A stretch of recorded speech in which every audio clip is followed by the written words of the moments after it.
সালামু আলাইকুম এভরিওয়ান, সবাইকে স্বাগতম জানাচ্ছি আজকের ভিডিওতে। আজকে আমরা উদ্ভাস উইকলি এক্সাম 3 এটার হচ্ছে ফিজিক্স প্রশ্নটার সলিউশন দেখব 2025 সালের, যেটা অফলাইনে হয়েছিল। ওকে, তো নিউটনীয় বলবিদ্যার হচ্ছে সেকেন্ড অংশ, যেটা সেকেন্ড পার্ট, যেটা সেই পার্টটা থেকে প্রশ্নগুলো এসেছিল।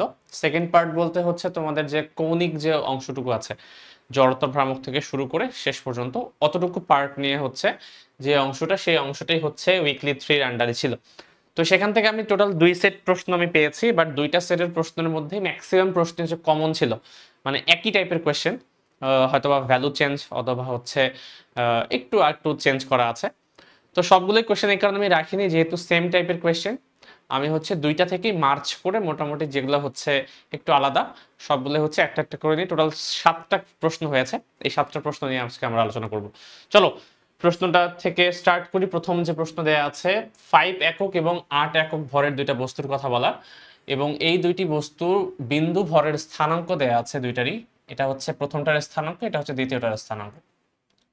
প্রথম কণার জেড অক্ষের সাপেক্ষে জড়তার ভ্রামক হচ্ছে 25 একক। প্রথম কণাটার জেড অক্ষের সাপেক্ষে জড়তার ভ্রামক দেয়া আছে, এবং দ্বিতীয় কণাটির জেড অক্ষের সাপেক্ষে সেটা 2 একক কৌণিক বেগে যদি ঘূর্ণনশীল হয়, তা এবং তার যদি ভরবেগ হচ্ছে 64 একক হয়, তাহলে আমাকে বের করতে বলেছে এখানে যে মিসিং যে দুইটা ভ্যালু ছিল এক্স এবং ওয়াই, এই এক্স এবং ওয়াই এর ভ্যালু আমাকে বের করতে বলেছে। আমাকে দেখতে হবে শর্তগুলোর সাপেক্ষে, আমাকে বের করার ট্রাই করতে হবে যে শর্ত যেটা দেয়া আছে তার সাপেক্ষে কিভাবে অ্যাপ্রোচ করা যায়। প্রথম যেহেতু বলা আছে যে প্রথম বস্তুর ভর দেয়া এবং তার স্থানাঙ্ক দেয়া এবং তার জেড অক্ষের সাপেক্ষে জড়তার ভ্রামক দেয়া, তাহলে প্রথম যে বস্তুটি আছে, প্রথম বস্তুটার ক্ষেত্রে আমরা যদি হিসাব নিকাশ করি একটু, তাহলে প্রথম বস্তুটার জন্য আমরা জেড অক্ষের সাপেক্ষে জড়তার ভ্রামকের সূত্রটা কি লিখতে পারি বলতো? এরকম লিখতে পারি, কল্পনা করে নিয়েছি এটা হচ্ছে এক্স ওয়াই তলে অবস্থিত বস্তুটি। ঠিক আছে, এক্স ওয়াই তলে যদি অবস্থিত হয়, তাহলে আমরা লম্ব অক্ষ উপপাদ্য অনুসারে বলতে পারি আই জেড সমান M X square plus Y square. এটা এই সূত্র দিয়ে আমরা মোটামুটি বের করতে পারবো একটা শর্ত, যেখানে আই জেড এর ভ্যালু তোমার কাছে বলে দিয়েছে 25, এম হচ্ছে প্রথম বস্তুর জন্য হচ্ছে 5 into x square plus Y square. তাহলে এখান থেকে আমরা X square plus Y square সমান একটা কিন্তু সমীকরণ বের করতে পারবো, এবং সেটা হবে তোমার 5। তো এই যে সমীকরণটা, এটা আমি রেখে দিই, এটাকে ইউজ করবো পরবর্তীতে। আগে দ্বিতীয় যে শর্তটা আছে সেই দ্বিতীয় শর্তটা অ্যাপ্লাই করার চেষ্টা করি। তো দ্বিতীয় যে বস্তু আছে সেই দ্বিতীয় বস্তুর জন্য শর্তটা কি বলা, যে তার কৌণিক ভরবেগ হচ্ছে দেয়া আছে, তার হচ্ছে কৌণিক বেগ দেয়া আছে। তাহলে ভরবেগের সাথে কৌণিক বেগের যে সম্পর্ক সেটা আমরা কি জানি, কৌণিক ভরবেগের সাথে কৌণিক বেগের সম্পর্ক হচ্ছে এল সমান আই ওমেগা। তো এখান থেকে আমি আইটা বের করতে পারি, আইটা বের করতে পারবো, এবং এই আইটা কিন্তু আই জেড, তাই না? কারণ দ্বিতীয় কণাটিরও কিন্তু জেড অক্ষের সাপেক্ষে কৌণিক বেগ দেয়া আছে এবং ভরবেগ দেয়া আছে। তো জেড অক্ষের সাপেক্ষে যেহেতু, তাহলে এটা আসলে তোমার আই জেড দ্বিতীয় বস্তুর জন্য, সেটা এল বাই ওমেগা থেকে আমি পাবো। তাহলে এল হচ্ছে তোমার 64 এবং ওমেগা হচ্ছে তোমার 2, তাহলে এখান থেকে পাওয়া যাবে হচ্ছে 32 একক। ওকে, তাহলে দ্বিতীয় বস্তুটার আইজেড সমান আমি আবার কি বলতে পারি, আগের সূত্র অনুসারে M into x square plus Y square, এই মোতাবেক। তাহলে এম হবে দ্বিতীয় বস্তুটার ভর কত, 8, তাহলে 8 into x square plus Y square, তাহলে X square plus zero square হয়ে যাবে। তাহলে এক্স স্কোয়ার প্লাস হচ্ছে জিরো স্কোয়ার ইকুয়ালস টু হচ্ছে তোমার 32 দ্বিতীয় বস্তুর জন্য। তাহলে এখান থেকে আমি এক্স স্কোয়ার সমান কি পাই, 4, বা তুমি বলতে পারো এক্স সমান হচ্ছে প্লাস মাইনাস 2। তো দেখো এক্স এর ভ্যালুটা তুমি পেয়ে গেছো। তো এই যে ভ্যালুটা, এই ভ্যালুটাই যদি এখন আমি এখান থেকে এনে এই জায়গাতে বসাই, তাহলে ওয়াই এর ভ্যালু পেয়ে যাওয়া উচিত। তাহলে এক্স এর ভ্যালু যদি আমি এক্স স্কোয়ার জায়গায় যদি আমি 4 বসাই, তাহলে ওয়াই স্কোয়ার সমান আমি পেয়ে যাব হচ্ছে 1, বা আমি বলতে পারি আমার ওয়াই সমান হচ্ছে প্লাস মাইনাস 1। এই হচ্ছে আমাদের দুইটা আনসার। যে দুইটা আনসার আমাকে বের করতে বলেছিল যে এক্স এর ভ্যালু কত এবং ওয়াই এর ভ্যালু কত, এই দুটা কিন্তু বের হয়ে গেছে। শুধুমাত্র শর্তটা অ্যাপ্লাই করলাম, শর্তটা অ্যাপ্লাই করলেই আমার হয়ে গেল। চলে যাব নেক্সট প্রবলেমে। এখানে বলা আছে কি, 200 গ্রাম ভর এবং 10 সেন্টিমিটার ব্যাসার্ধের একটি গোল একটি চাকতি দেয়া আছে, তার কেন্দ্রগামী অক্ষের সাপেক্ষে এত কৌণিক বেগে ঘোরে, তার কৌণিক বেগ দেয়া আছে। হঠাৎ 20 গ্রাম ভরের একটি মোমের টুকরাকে যদি চাকতির কেন্দ্র থেকে 8 সেন্টিমিটার দূরে আমি রেখে দেই, তাহলে চাকতিটির নতুন কৌণিক বেগ কত হবে, এটা আমাকে বের করতে বলা হয়েছে। একটু ফিগারটা ড্র করে বোঝার চেষ্টা করি ঘটনাটা কি আসলে। ঘটনাটা হচ্ছে এরকম যে একটা চাকতি আছে, এবং সে তার সেন্টার বরাবর যায় এমন যে কোনো একটা অ্যাক্সিস কল্পনা করো, সেই অ্যাক্সিসের সাপেক্ষে সে হচ্ছে রোটেট হচ্ছে। এবং তার ইনিশিয়াল কন্ডিশনে দেয়া আছে, তার ভর কত, ব্যাসার্ধ কত এবং তার কৌণিক বেগ কত সব বলা আছে। এখন আমি করলাম কি, এখানে আরেকটা বস্তুকে আমি অ্যাড করে দিলাম, এখানে, এবং সেই বস্তুটি আমি কল্পনা করলাম m ভরের, এবং সেখান থেকে হচ্ছে ধরলাম আমি x দূরত্বে বা h দূরত্বে অবস্থিত। আমাকে বলা হলো তাহলে বর্তমানে তার কৌণিক বেগটা কত হবে। স্বাভাবিকভাবেই কখনো যদি কারো উপর ভর চাপিয়ে দেওয়া হয়, তার জড়তার ভ্রামকের মানটা বেড়ে যাবে আগের থেকে, আর জড়তার ভ্রামকের মান বেড়ে গেলে কৌণিক বেগ অটোমেটিক্যালি কমে যাবে, কারণ আমরা জানি যে কোনো ঘূর্ণায়মান বস্তু তারা হচ্ছে কৌণিক ভরবেগের নিত্যতা সূত্রটা ফলো করবে যদি তাদের উপর কোনো এক্সটার্নাল টর্ক না থাকে। তো এখানে এক্সটার্নাল টর্কের কোনো হচ্ছে কিছু ইনফরমেশন দেওয়া নেই, তার মানে কল্পনা করছি কোনো এক্সটার্নাল টর্ক নেই। তাহলে নেট এক্সটার্নাল টর্ক যদি 0 হয়, তাহলে আমি বলতে পারি যে আদি কৌণিক ভরবেগ এবং শেষ কৌণিক ভরবেগ বস্তুর পরস্পর সমান হওয়া উচিত। তাহলে সেই ক্ষেত্রে আমি বলতে পারি কৌণিক ভরবেগের যে সূত্র আছে I1 ω1 ইকুয়ালস টু হচ্ছে I2 ω2। তো আমাকে হচ্ছে শুধুমাত্র ω1 তো প্রশ্নে দেয়াই আছে, আদি কৌণিক বেগ কত, আরপিএম এককে আমরা বের করবো, ঠিক আছে, আরপিএম এককে রাখবো, আর শুধুমাত্র আমাকে I1 এবং I2 টা বের করতে পারতে হবে। চলো I1 এবং I2 টা বের করার চেষ্টা করি। প্রথমত I1 টা যদি বের করার চেষ্টা করি, I1 প্রাথমিক অবস্থায় এই মোম কিন্তু ছিল না, শুধুমাত্র 200 গ্রাম ভরের এত ব্যাসার্ধের একটি গোল চাকতি ছিল, শুধুমাত্র সে একাই ছিল। তো গোলাকার কোনো চাকতির তার কেন্দ্রগামী অক্ষের সাপেক্ষে জড়তার সমগ্র, এটা কিন্তু মুখস্থ রাখতে হবে আমাদেরকে, সেটা হচ্ছে হাফ এম আর স্কয়ার। তাহলে হাফ এম আর স্কয়ার, তাহলে সূত্র কি, হাফ এম এর ভর কত, 200 গ্রাম, সো আমি কেজিতে বললে 0.2 আসবে, ইন্টু আর স্কয়ার মানে 0.1 হোল স্কয়ার। তো এটা যদি আমি হিসাব করি, একটু হিসাব করলে কত আসে দেখি, হাফ 0.2.1 স্কয়ার, এটা আসে হচ্ছে তোমার 1 × 10⁻³ 1 × 10⁻³ কেজি মিটার স্কয়ার। ওকে, তো এই হচ্ছে তোমার I1 এর ভ্যালু বের হলো। একই রকম ভাবে আমি চাইলে কিন্তু I2 টাও বের করতে পারবো বস্তুটার ক্ষেত্রে।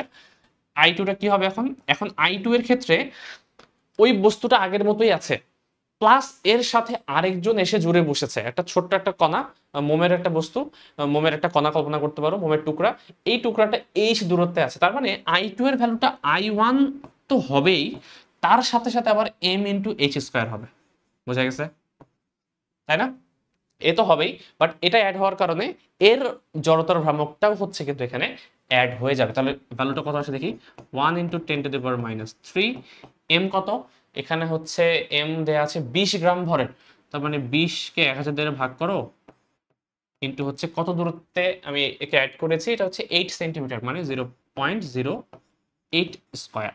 তাহলে এখান থেকে তুমি কিন্তু I2 এর আরেকটা ভ্যালু পেয়ে যাবা। তো আগেরটার সাথে হচ্ছে যোগ করে দিব, আগেরটার সাথে যোগ করবো হচ্ছে 20/1000 ইন্টু 0.08 হোল স্কয়ার। তাহলে এটা যদি হিসাব করি, এটা একেবারে সম্পূর্ণ মানটাই নেই, 1.128 ইন্টু 10⁻³ কেজি মিটার স্কয়ার, এটা তো আসছে তাই না, 1.128। দেখো আমি অনেক বড় মেথডে করতেছি তোমাদেরকে বোঝানোর জন্য, তোমরা যারা বুঝতে পারছো তারা তোমরা হচ্ছে এই কাজটা হুবহু নিচের লাইনে লিখে এক লাইনই করতে পারো প্রবলেমটা, মানে এত বড় করে করার দরকার নেই। বারবার এতে হয় কি, বারবার ক্যালকুলেশনের জন্য তোমার সময় বেশি লাগে, বাট তোমরা যদি বুঝতে পারো জিনিসটা একবারেই, তাহলে তুমি ডিরেক্ট এই জিনিসটাই হচ্ছে I1 এর নিচে বসাবা, I2 এর নিচে এই জিনিসটাই ডিরেক্ট এখানে বসাবা, তাহলে কিন্তু এক লাইনেই প্রবলেমটা হয়ে যাবে, খুবই তাড়াতাড়ি তুমি প্রবলেমটা সলভ করতে পারবা। বাট যেহেতু আমি হচ্ছে সবাই এখানে ভিডিও দেখছো, তো সবার কারণে আমি একটু জিনিসটাকে একটু ভালো মতো করে দেখাচ্ছি আলাদা আলাদা হবে, ওকে, বাট সময় বাঁচানো পসিবল এখানে। দেখো I1 এর ভ্যালু 1 × 10⁻³ ওমেগাকে আমি আরপিএম এককে রাখবো, তাহলে ω2 টা হচ্ছে আরপিএম এককেই আসবে, আমি আনসারটা সেম এককে রাখতে চাচ্ছি। I2 হচ্ছে একই রকম ভাবে 1.128 × 10⁻³ ইন্টু হচ্ছে ω2, তাহলে এখানে আমার ω2 টা আরপিএম এককে কত আসে দেখি। তাও 10⁻³ তো কেটে যাচ্ছে, লেখার দরকার নেই, 40 কে শুধুমাত্র 1.128 দ্বারা ভাগ করে দিই, তাহলেই হয়ে যাবে 40/1.128 হয়ে যাচ্ছে আমার 35.46 আরপিএম। এখানে নির্দিষ্টভাবে বলে দেওয়া নেই তোমাকে যে ω2 টা তোমাকে হচ্ছে রেডিয়ান পার সেকেন্ডে বের করতে হবে। সো তুমি যদি আনসার এটাও রাখো কোনো সমস্যা নেই, 35.46 আরপিএম এই এককে রাখলেও কোনো সমস্যা হবে না, এটা তুমি আনসারের রূপে রাখতে পারো। যদি স্পেসিফিক ভাবে বলা থাকতো যে কৌণিক বেগটা রেডিয়ান পার সেকেন্ড এককে বের করতে হবে, তাহলে এটা করতে হবে, তোমাকে রেডিয়ান পার সেকেন্ড এককে বের করতে হবে। অথবা এই প্রশ্নটা যদি এমসিকিউতে চলে আসে, তাহলে অপশন যেভাবে দেয়া থাকবে তোমাকে সেই সাপেক্ষে বের করতে হবে। ওকে, থার্ড কোয়েশ্চেন, এটা খুবই সহজ। একটি সুতা সর্বোচ্চ এত টান সহ্য করতে পারে, এত কেজি ভরের একটি ঢিলকে ওই সুতা দ্বারা বেঁধে যদি 2 মিটার ব্যাসার্ধের একটি উল্লম্ব উল্লম্ব বৃত্তাকার পথে আমি প্রতি মিনিটে সর্বোচ্চ কত বার ঘোরাতে পারবো, এটা আমাকে বের করতে বলেছে। তো যে কোনো উল্লম্ব পথে যদি আমি একটা বস্তুকে রোটেট করাই, তাহলে আমরা জানি সুতার উপর সর্বোচ্চ যে টানটা কাজ করে, একটা সুতার উপর সর্বোচ্চ যে টানটা কাজ করে সেটা কোথায় কাজ করে, তার ঠিক নিচের পয়েন্টে, তাই না? উল্লম্ব বৃত্তাকার পথে যখন আমরা যাই তখন ঠিক তার নিচের পয়েন্টে সর্বোচ্চ টানটা কাজ করে, কারণ এর উপরে একটা এমজি ফোর্স কাজ করে নিচের দিকে, এবং একটা সিডো ফোর্স কাজ করে এমভি স্কয়ার বাই আর নিচের দিকে, বা যেটাকে আমরা হচ্ছে কেন্দ্র বিমুখী বল বলি, এবং আরেকটা হচ্ছে সুতার টান কাজ করে এই দিক বরাবর। আমি আগেও বলেছি কেন্দ্র বিমুখী বলে নাই, বাট আমরা হচ্ছে হিসাব করার জন্য সুবিধার্থে এদিকে ধরে দিই। তাহলে সুতার যে টানটা কাজ করবে সেটা ম্যাক্সিমাম কিন্তু এখানেই হয়। উপরের দিকে দুইটা বিপরীত দিকে হতো, এমজি নিচের দিকে হতো, এমভি স্কয়ার বাই আর উপর দিকে হতো, সেই ক্ষেত্রে দুইটা বিয়োগ হতো, বাট এখানে দুইটা যোগ হবে। তাহলে সুতার টানটা নিচে নিম্ন বিন্দুতে, সর্বোচ্চ নিম্ন বিন্দুতে হচ্ছে তোমার সুতার টান সর্বোচ্চ হয়। তাহলে নিম্ন বিন্দুতে যদি আমি হিসাব করতে পারি তাহলে হচ্ছে উপরে গুলো আর হিসাব করা দরকার নেই, কারণ কেউ একজন কোন একটা সুতা যদি এই জায়গায় না ছিঁড়ে তাহলে বাকি কোথাও আর ছিঁড়বে না, তাই তো? কারণ এটা এখানেই সর্বোচ্চ তার উপর টান কাজ করছে। তাহলে নিম্ন বিন্দুতে আমি বলতে পারি টি সমান M G plus M V square by R. আমাকে কি বের করতে বলেছে, যেহেতু আমাকে প্রতি মিনিটে কতবার ঘোরানো সম্ভব এটা বের করতে বলেছে, তাহলে সহজ করে আমাকে ওমেগা বের করতে বলেছে। এক কাজ করি, এম ভি স্কয়ার বাই আর না বলে এটাকে আমরা কিন্তু এম ওমেগা স্কয়ার আরও বলতে পারি। এটাই আমি ইউজ করব, কারণ আমার এখানে ওমেগা বের করতে হবে, তাই তাহলে এটাকে আমি এম ওমেগা স্কয়ার আর বলে দিই। এখান থেকে ওমেগার ভ্যালুটা একটু বের করার চেষ্টা করি। টান হচ্ছে তোমার 15, এম 0.9 ইন্টু 9.8, এম হচ্ছে আবার 0.9, ওমেগা আমি বের করব, এবং আর হচ্ছে তোমার 2 মিটার। তো এখান থেকে আমরা এক কাজ করি, ওমেগার ভ্যালুটা কত সেটা একটু বের করে নিই, দেখি কত আসে। 15 থেকে আমি 0.9 ইন্টু 9.8 বাদ দিয়ে দিব, ভাগ করে দিব হচ্ছে 0.9 এবং 2 কে। তাহলে এরপর যদি রুট করি তাহলে আমার চলে আসবে হচ্ছে ওমেগার ভ্যালুটা 1.85 রেডিয়ান পার সেকেন্ড। দেখো এটা কিন্তু রেডিয়ান পার সেকেন্ড এককে বের হলো, বাট আমাকে বের করতে বলেছে কি, কোন এককে? প্রতি মিনিটে সর্বোচ্চ কত বার ঘুরবে। প্রতি মিনিটে মানে মিনিট, বার মানে হচ্ছে রেভলিউশন, তাহলে রেভলিউশন পার মিনিট এককে তোমাকে বের করতে বলা হয়েছে। এবং আমরা জানি রেভলিউশন পার মিনিট এই একক মানে হচ্ছে কি, আমাকে আরপিএম এককে বের করতে হবে। এই যে ভ্যালুটা আছে এই ভ্যালুটাকে হচ্ছে আমি কি করব, 60 ডিভাইডেড বাই 2 পাই করে দেবো, তাই না? করে দাও, কত আসে দেখি, ইন্টু 60 ভাগ 2 পাই, এটা আসে 17.7, অর্থাৎ 17.7 আরপিএম, রেভলিউশন পার মিনিট। এটাই বাংলা হচ্ছে প্রত্যেক মিনিটে সে কতবার ঘুরবে সেটা। তাহলে তোমার আনসার হবে 17.7 আরপিএম, এটাই আনসার। ওকে, দেখো বোঝা যাচ্ছে কিনা? এটা যদি বোঝা যায় মনে হয় সমস্যা হওয়ার কথা না। চলে যাব নেক্সট প্রশ্নে, 4 নম্বর। 4 নম্বর প্রশ্নে বলা আছে মূল বিন্দুতে আবদ্ধ এত মিটার দৈর্ঘ্য বিশিষ্ট একটি দণ্ডের মধ্যবিন্দুতে আমি হচ্ছে এত বল দ্বারা ঘূর্ণন সৃষ্টি করলাম। তাহলে কৌণিক ত্বরণ আমাকে নির্ণয় করতে বলা হয়েছে যদি জড়তার ভ্রামকের মান 7 কেজি মিটার স্কয়ার হয়। তাহলে ওকে, দেখো প্রথম কথা হচ্ছে একটা বস্তু আছে, সেই বস্তুর যে দৈর্ঘ্যটা সেই দৈর্ঘ্যটা বলা আছে, কিন্তু আমি হচ্ছে মধ্যবিন্দুতে একটা ফোর্স অ্যাপ্লাই করলাম, একটা যে কোনো একটা র্যান্ডম একটা ফোর্স দেওয়া আছে। তো চলো আমরা একটু চিত্রটা আঁকার চেষ্টা করি কি রকম জিনিস। তো এরকম হচ্ছে ধরলাম একটা দণ্ড, ধরলাম আমি, ঠিক আছে? আমি ধরলাম যে এই অক্ষের সাপেক্ষে হচ্ছে সে রোটেট করবে। এই যে দণ্ডটার দৈর্ঘ্য, এই দণ্ডটার দৈর্ঘ্য হচ্ছে আর ভেক্টরের সাপেক্ষে ব্যাখ্যা করা। এর ঠিক মিডল পয়েন্টে আমি একটা ফোর্স অ্যাপ্লাই করলাম। ফোর্সটা কোন ডিরেকশন বরাবর আমরা জানি না, বাট আমরা একটা হচ্ছে আপাতত ধরে নিয়েছি এই ডিরেকশন বরাবর একটা ফোর্স অ্যাপ্লাই করেছি এফ। তো আমাকে বের করতে বলেছে যে এই যে আমি হচ্ছে মূল বিন্দুর সাপেক্ষে, যেহেতু মূল বিন্দু মানে 0,0,0,0, তাই না? এটা হচ্ছে তোমার মূল বিন্দু 0,0,0, এই বিন্দুতে হচ্ছে আবদ্ধ আছে এবং এর সাপেক্ষে হচ্ছে রোটেট করবে। তাহলে এই টোটাল আর ভেক্টরটা তোমার কাছে দেয়া আছে, বাট আমি যেই জায়গায় ফোর্স অ্যাপ্লাই করছি সেটা কিন্তু আর ভেক্টরে না, বরং r/2 একক দূরত্বে। তাহলে আমাকে দেখতে হবে যে এতটুকু ভেক্টরটা কত, এটাই হচ্ছে আমার আর ভেক্টর, যেই আর ভেক্টর ইউজ করতে পারবো আমি টর্ক নির্ণয় করার জন্য, কারণ টর্ক সমান আমরা কি জানি, টর্ক সমান আমরা জানি হচ্ছে আর ক্রস এফ।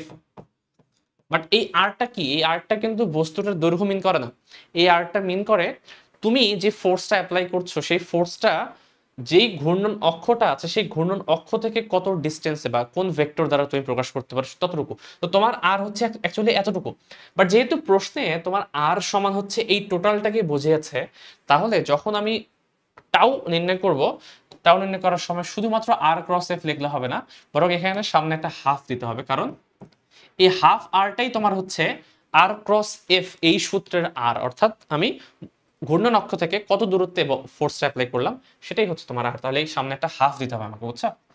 তাহলে হাফ যদি দিতে হয় তাহলে এখন বাকি কাজটা তো ইজি, আমি শুধুমাত্র ক্রস গুণ করলেই হয়ে যাবে। হাফটাকে বাইরে রাখি, এই আর ক্রস এফ হিসাব করি আই জে কে, তাহলে কত আসে দেখি, 2 - 3 1 3 - 2 1। হাফটা বাইরেই থাক, সমস্যা নাই। আমি যদি হচ্ছে হিসাব করি কত আসবে, -3 + 2 মানে -1, একবারে দেখে দিই না, -i, দেন যে যদি হিসাব করি তাহলে 2 - 3 আবার হচ্ছে মাইনাসে আসছে, আচ্ছা না প্লাস আসবে, প্লাস হচ্ছে যে কে যদি হিসাব করি -2 + 9 মানে 5 আসবে, এরকম আসে, -i + j + 5k। ঠিক আছে, তো এখন আমরা করব কি, এই টাউ তো আমার বের হলো, আমার দরকার কি বলেছে, টাউ কিন্তু বের করতে বলেনি, বের করতে বলেছে কৌণিক ত্বরণ কত। জড়তার ভ্রামক যেহেতু দেয়া আছে তাহলে কৌণিক ত্বরণকে আমাকে বের করতে পারবো না, কৌণিক ত্বরণের সাপেক্ষে জড়তার ভ্রামকের যে সম্পর্কটা সেটা হচ্ছে টাউ সমান আই আলফা ভেক্টর রূপে। তাহলে আমি যদি বলি আলফা সমান কত, তাহলে আলফা সমান হবে টাউকে শুধুমাত্র আই দ্বারা ভাগ করে দাও। তাহলে একে যদি আমি আই দ্বারা ভাগ করি, আই কত 7, তাহলে একে 7 দ্বারা ভাগ করলে কি জাস্ট 14 হবে, নিচে 1/14, আর ভিতরে সেমই থাকবে -i + j + 5k। তোমরা চাইলে হচ্ছে ভ্যালুটা বের করতে পারো, এটা হচ্ছে ভেক্টর আকারে হচ্ছে আমি বের করলাম যে ত্বরণটা কত, কৌণিক ত্বরণটা। আমাকে যদি বলা হতো যে মান আকারে বের করো, তাহলে আমি মানও চাইলে বের করতে পারবো। আমরা কিভাবে মান বের করার জন্য শুধুমাত্র সবগুলোকে স্কয়ার করে যোগ করে দিব। ওকে, কত আসে দেখি, 1 + 1 + 5 স্কয়ার, একে রুট করে দেই, রুট করে হচ্ছে 14 দ্বারা ভাগ করি, আসছে হচ্ছে 0.371, 0.371 রেডিয়ান পার সেকেন্ড স্কয়ার। যদি হচ্ছে এসআই এককে দেওয়া হচ্ছে সব না, ঠিক আছে, তাহলে রেডিয়ান পার সেকেন্ড স্কয়ারে আসবে। দেখো এই হচ্ছে আনসার, হয় তোমরা এতটুকু রাখতে পারো অথবা চাইলে তুমি ভ্যালুটাও বের করতে পারো, কোনো সমস্যা হবে না, দুই ক্ষেত্রেই ফুল মার্কস পাওয়া যাবে আশা করি। 5 নম্বর প্রশ্নে বলা আছে কি, একটি নিরেট গোলকের কেন্দ্র থেকে 4 মিটার লম্ব দূরত্বে অবস্থিত অক্ষের সাপেক্ষে জড়তার ভ্রামক যদি এত দেওয়া থাকে, তাহলে গোলকটির ভর যদি এটা হয় তাহলে গোলকটির ব্যাসার্ধ কত। এই প্রশ্ন কেন করেছে আমি জানি না, এটা একেবারে একেবারে ইউনিভার্সিটি লেভেলের কোয়েশ্চেন হয়ে গেছে, মানে খুবই খুবই সিম্পল কোয়েশ্চেন। একটা গোলক বলা আছে, এখান থেকে একটা নির্দিষ্ট দূরত্বে আমাকে বের করতে বলেছে যে তার হচ্ছে জড়তার ভ্রামকের মানটা কত। তো এটা তো হচ্ছে আমরা এমনি পারবো সমান্তরাল অক্ষ উপপাদ্য অনুসারে। সমান্তরাল অক্ষ উপপাদ্য অনুসারে আমরা জানি যে আই সমান হচ্ছে IG + MH স্কয়ার, তাই না? ঠিক আছে, তো যেহেতু জড়তার ভ্রামক দেয়া আছে 130, এক কাজ করি, যেহেতু নিরেট গোলক তাহলে IG সমান আমরা কি জানি 2/5 mr square plus MH square, এবং আই হচ্ছে আই আকারে রেখে দিই, সমস্যা নেই। আই এর ভ্যালু দেয়া আছে 130, 2/5, ভর দেয়া আছে 5, আর বের করতে বলেছে আমাকে এম হচ্ছে কত, আবার 5, এইচ কত মিটার দূরত্বে, 4 মিটার লম্ব দূরত্বে, তাহলে 4 স্কয়ার, অর্থাৎ আর সমান কত আসবে 130 মাইনাস 5 × 16 ডিভাইডেড বাই 2, রুট করলে হয়ে যাচ্ছে, তার মানে 5 আসবে, আর সমান 5 মিটার। ঠিক আছে, ব্যাসার্ধ হচ্ছে 5 মিটার, আমাকে বের করতে বলেছে কেন্দ্র থেকে 4 মিটার লম্ব দূরত্বে। তার মানে ব্যাপারটা এরকম, ব্যাপারটা এরকম।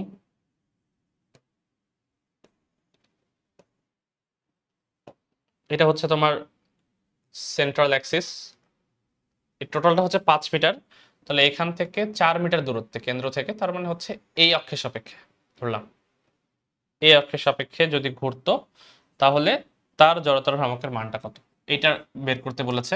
এটা হচ্ছে আমার আইজি, এটা হচ্ছে আমার আই যেটা আমি ধরেছি, এই টোটালটা হচ্ছে তোমার আর, আর এখান থেকে এতটুক এতটুক হচ্ছে আমার এইচ, এটা হচ্ছে আমার আর। ওকে, মানে চিত্র যদি আঁকি আমি, তাহলে চিত্র আঁকলে আমাকে এই অক্ষের সাপেক্ষে বের করতে বলা হয়েছে, জড়তার ভ্রামক দেয়া আছে, আমাকে বের করতে বলেছে, তাহলে ব্যাসার্ধটা কত হবে। সিম্পল স্ট্রেট ফরওয়ার্ড কোয়েশ্চেন, এবং আমি যে সূত্র অ্যাপ্লাই করলে আনসার পেয়ে যাচ্ছি। নেক্সট প্রশ্নে চলে যাব। নেক্সট প্রশ্নে কি বলা আছে দেখি। বলা আছে এটি রেল লাইনের বাঁকের ব্যাসার্ধ দেয়া, আর দেয়া আছে, পাতদ্বয়ের মধ্যবর্তী দূরত্ব দেয়া আছে, ঘন্টায় যদি এত বেগে চলে তাহলে প্রয়োজনীয় ব্যাংকিং এর জন্য লাইনের ভেতরের পাত থেকে বাইরের পাত কতটুকু উঁচু করতে হবে। এটাও তোমরা করে আসছো এই টাইপের জিনিস, তাই না? তো চিত্র যদি ড্র করি, চিত্র ড্র করলে এরকম হয় কিছু একটা। এটা ধরলাম আমি হচ্ছে আমার ব্যাংকিং অ্যাঙ্গেল থেটা, এটা হচ্ছে এইচ, এই টোটালটা হচ্ছে আমি কল্পনা করলাম হচ্ছে ডি। তো অনেক কিছু দেয়া আছে এখান থেকে। প্রথমত ট্যান থিটা সমান আমরা কি জানি, ট্যান থিটা সমান আমরা সূত্র জানি হচ্ছে ভি স্কয়ার ডিভাইডেড বাই আর জি। তো সেখান থেকে আগে বাকি সবগুলো ভ্যালু বের করে নিই। ট্যান থিটা সমান ভি স্কয়ার বাই আর জি। এখানে ভি এর ভ্যালু কত, ভি দেয়া আছে ঘন্টায় 56 কিলোমিটার পার আওয়ার বেগে, তাহলে ভি হচ্ছে তোমার 56 ইন্টু 1000 ডিভাইডেড বাই 3600। এখান থেকে আগে আমরা মিটার পার সেকেন্ডটা তো অন্তত বের করে নিই, তাহলে আসবে হচ্ছে 56, এটা কত আসে 15.55 আর কি, মানে 15.56 মিটার পার সেকেন্ড। এটা হিসাব করি, এখানে বসিয়ে দিই সবকিছু।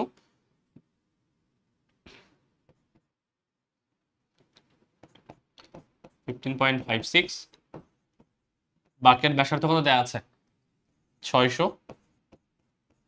9.8, কত আসে দেখি, এটাকে স্কয়ার করো ডিভাইডেড বাই 600 ইন্টু 9.8, এটা আসে হচ্ছে 0.04, 0.04। এটা কিন্তু অনেক ছোট ভ্যালু। আমরা জানি যদি ট্যান থিটা অনেক ছোট একটা ভ্যালু দেয়, তাহলে এই জিনিসটাকেই আমি অ্যাকচুয়ালি সাইন থিটা বলতে পারি, তাই না? যদি অনেক ছোট ভ্যালু হয়, যেহেতু ছোট ভ্যালু এসেছে, তার মানে আমি ট্যান থিটার ভ্যালুটাকে আমি সাইন থিটা কল্পনা করতে পারি। এবং সাইন থিটা সমান আবার কি বলা যায়, লম্ব বাই অতিভুজ, তাহলে এইচ ডিভাইডেড বাই ডি, তাহলে এইচ ডিভাইডেড বাই ডি, এবং ডি এর ভ্যালু দেওয়া আছে যে দুইটা পাতের যে মধ্যবর্তী দূরত্ব সেটা হচ্ছে 1.4 মিটার, একটু 1.4 বসাই, এটা হচ্ছে 0.04। এখান থেকে আমি পেয়ে যাব আমার এইচ এর যে ভ্যালুটা, সাথে শুধুমাত্র গুণ করতে হবে 1.4, কত আসে 0.058 অলমোস্ট, বা তুমি গুণ করলে 0.056 আসবে আসলে, যেহেতু পয়েন্টের পর নিয়েছে তো এই কারণে অতগুলো আসছে। চাইলে এতটুকু বসাতে পারো, সমস্যা। তাহলে এক পাশ থেকে অন্য পাশ হচ্ছে তোমাকে এই পরিমাণ উঁচু করতে হবে, 0.056 মিটার। এটা রাখলে আনসার হয়ে যাবে, সমস্যা নেই। নেক্সট প্রশ্ন 7 নম্বর। এটি নিরেট সিলিন্ডার, এটাই লাস্ট মনে হয়। বাকি সব প্রশ্ন হচ্ছে খুবই সহজ ছিল, এবং অথবা এর সাথে রিলেটেড, মানে একই টাইপের কোশ্চেন বারবার এসেছে, এই জন্য সেগুলো আমি রাখিনি। এটি নিরেট সিলিন্ডারের ভর দেয়া আছে 60 কেজি, ব্যাসার্ধ দেয়া আছে, সিলিন্ডারের অক্ষের সাপেক্ষে, সিলিন্ডারটির অক্ষের সাপেক্ষে জড়তার ভ্রামক নির্ণয় করো। অক্ষের সাপেক্ষে এর জড়তার ভ্রামক, সিলিন্ডারের অক্ষ মানে হচ্ছে আমি যদি সিলিন্ডার কল্পনা করি, তাহলে সেই সিলিন্ডারের একেবারে হচ্ছে, আচ্ছা আমি এক কাজ করি, হাত দিয়ে আঁকি। এই যে মনে করো সিলিন্ডার, তাহলে এই সিলিন্ডারের একেবারে মাঝামাঝি যে অক্ষটা আছে, এই অক্ষের সাপেক্ষে জড়তার ভ্রামক নির্ণয় করতে বলছে। সূত্র কি, আই সমান হাফ এম আর স্কয়ার, তাই না? যদি আমি সিলিন্ডারের কথা বলি, সিলিন্ডার একেবারে হচ্ছে তার কেন্দ্রগামী অক্ষের সাপেক্ষে জড়তার ভ্রামকের সূত্র হচ্ছে এটা। তাহলে প্রথম পার্টটা তো আমার হয়ে যাবে হাফ, এম হচ্ছে 60, আর আর হচ্ছে তোমার 0.1 স্কয়ার, এখান থেকে আমার বের হয়ে আসবে হাফ 60.1 স্কয়ার 0.3, তাহলে জড়তার ভ্রামকের মান আসছে আমার 0.3 কেজি মিটার স্কয়ার। প্রথম পার্ট শেষ। সেকেন্ড অংশে কি বলেছে একটু দেখি। সেকেন্ড অংশে বলেছে যে সিলিন্ডারটি যখন 10 মিটার পার সেকেন্ড বেগে আনুভূমিকভাবে গড়াতে থাকে তখন এর মোট গতিশক্তির কত শতাংশ রৈখিক গতিশক্তি হবে। শুধুমাত্র পার্সেন্টেজ যেহেতু বের করতে বলেছে, আসলে বেগের মানটা এক্সট্রা দেওয়া। বেগ যদি দেয়া নাও থাকে তবুও আমি এই প্রবলেমটা করতে পারবো, কারণ এখানে বেগ আসলে লাগবে না, যেহেতু পার্সেন্টেজে বের করতে হবে। দেখো এখানে দুইটা জিনিস আছে। একটা হচ্ছে আমি যদি টোটাল এনার্জির কথা বলি, টোটাল এনার্জি মানে কি, একটা গতিশক্তি হচ্ছে তোমার লিনিয়ার হবে, আর একটা গতিশক্তি তোমার হচ্ছে রোটেশনাল হবে, তাই না? দুইটা।